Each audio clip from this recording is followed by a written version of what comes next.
Hi everyone, my name is Natasha and today I'll show you a little bit of molecular cuisine. I know that it seems hard at the beginning, but when you're getting used, it looks amazing on your dishes. So today I'll show you how to make your own homemade vegan caviar.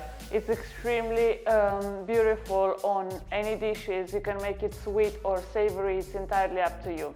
So let's get started. So today I'll show you how to make two versions of vegan caviar. Both of them will be sweet, but you can make it savory as well, it's not a problem. So I'll show you how to make orange caviar and I'll show you how to make coffee caviar. So for any vegan caviar, you'll need three main things before starting. You'll need vegetable oil, you'll need the baking syringe, and you'll need the agar. So agar is the vegan substitution for gelatin and it works just fine. There is a slight difference I'm going to show you later on.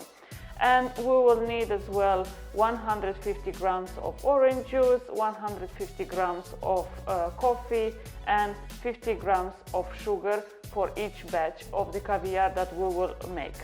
Before starting, we will place the vegetable oil in the freezer and it has to stay there about an hour or so. Yeah, make sure to put it like almost full because we will basically using the syringe, we'll put the liquid inside. I'll show you how it's done. And as well, you have to use like a glass, yep, a deep glass because it needs space actually to cool down. So the oil goes in the freezer and we'll start the process of making first the coffee caviar. For the orange caviar, we'll take the orange, slice it in half, and basically we will need about 150 grams of the orange juice.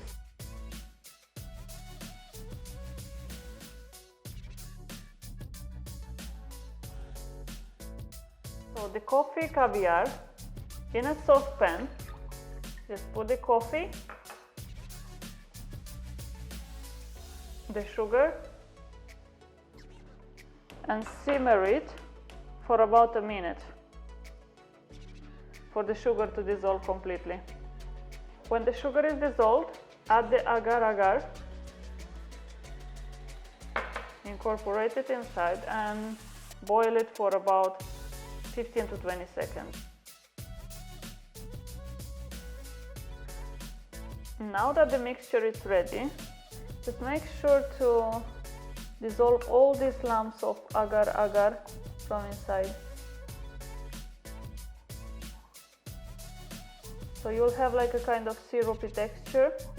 Set it aside for about 10 to 15 minutes just to cool down a bit because it's going to be too hot for piping now.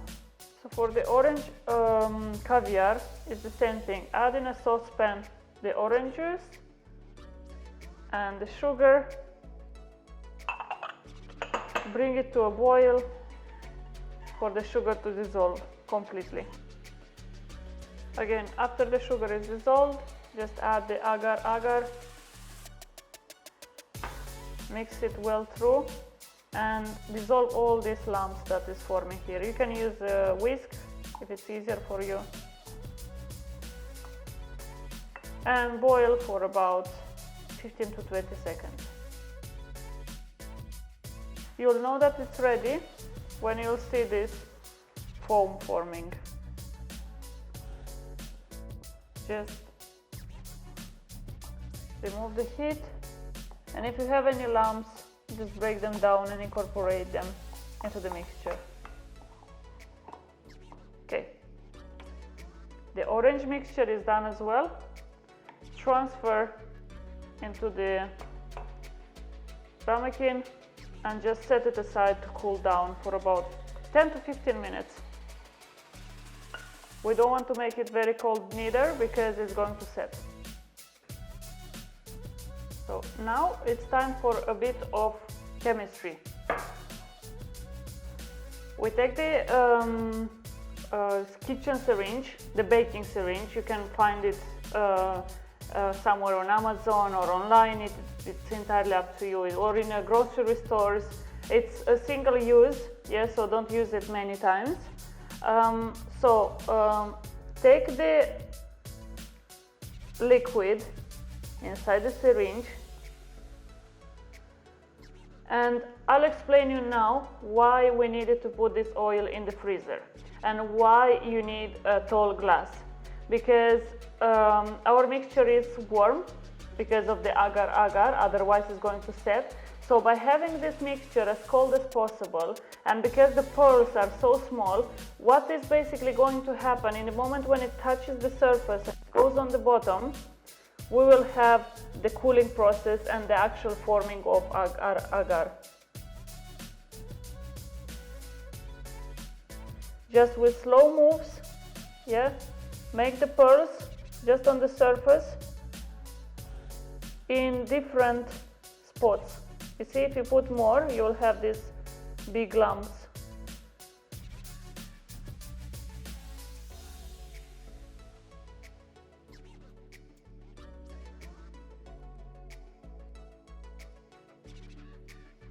You poured all the pearls inside, just transfer with a sieve. Yeah, transfer all the pearls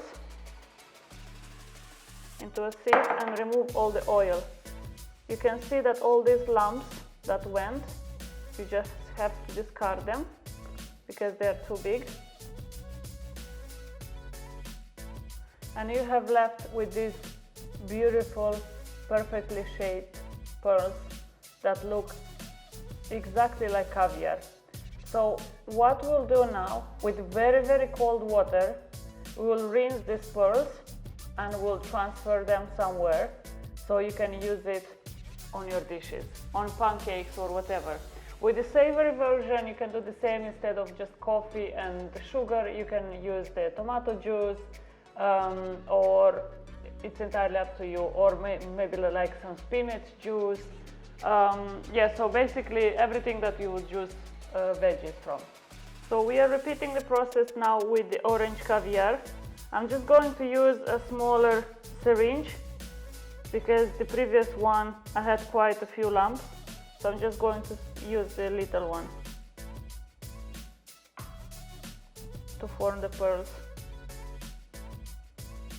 The process takes a bit of time, but it's worth it.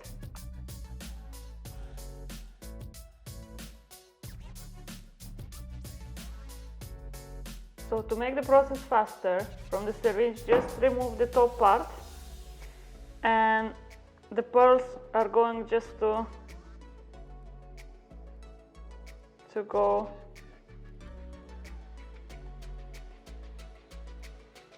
so as soon as it hits the surface, it forms these little pearls,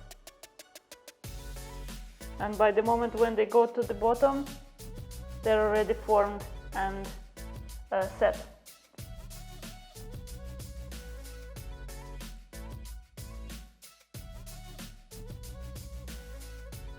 After we finished with the pearls, just transfer them into a sieve.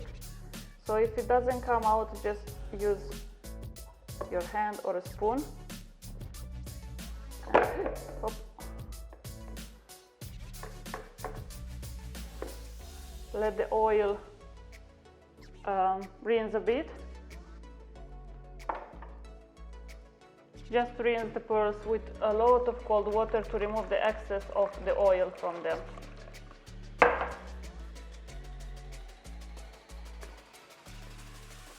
Look how shiny and beautiful they are, just like real caviar. So this is the vegan homemade caviar. It's so shiny and beautiful. You can use it on pancakes, or you can use it in any other dishes, or just to have fun with it. So this was my recipe of how to make homemade caviar. I know that it might seem difficult at the beginning, but after a few trials and errors, basically you'll learn how to do it. If you have any questions, leave them in the comments below. I'd love to answer them. Don't forget to like this video, to subscribe if you are new to my channel. I'm posting every Tuesday and every Friday a new and interesting recipe. I hope you enjoyed it. Thank you very much for watching, and see you next time.